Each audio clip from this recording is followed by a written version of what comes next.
Welcome to Jasper academy. Latest current affairs model questions. భారత వైమానిక దళ నూతన వైస్ చీఫ్గా 2026 జూలై 1న ఎవరు బాధ్యతలు స్వీకరించారు? Air marshal Ashutosh Dixit.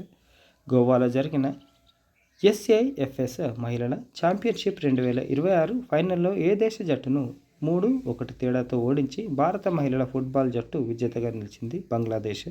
2019 తర్వాత భారత జట్టు ఈ ఛాంపియన్షిప్లో విజేతగా నిలిచింది. భారత మహిళల ఫుట్బాల్ జట్టుకు ఇది 6వ SAFF ఛాంపియన్షిప్ టైటిల్. గత 2 ఎడిషన్లలోనూ భారత్ రన్నరప్గా నిలిచింది. ప్రతిష్టాత్మక నార్వే చెస్ టైటిల్ 2026ను గెలిచి ఈ టైటిల్ విజేతగా నిలిచిన తొలి భారతీయుడిగా ఇటీవల ఎవరు వార్తల్లో నిలిచారు? ప్రజ్ఞానంద.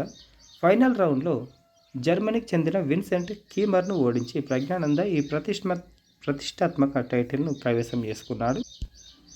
ఐక్యరాజ్య సమితి సర్వసభ్య సమావేశం UNGA ఇటీవల ఏ 5 దేశాలను భద్రతా మండలి తాత్కాలిక సభ్య దేశాలుగా ఎన్నుకుంది?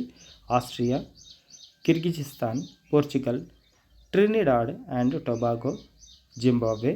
2027 జనవరి 1 నుంచి 2028 డిసెంబర్ 31 వరకు 2 ఏళ్ల పాటు ఈ సభ్య దేశాలు భద్రతా మండలి తాత్కాలిక సభ్య దేశాలుగా వ్యవహరిస్తాయి.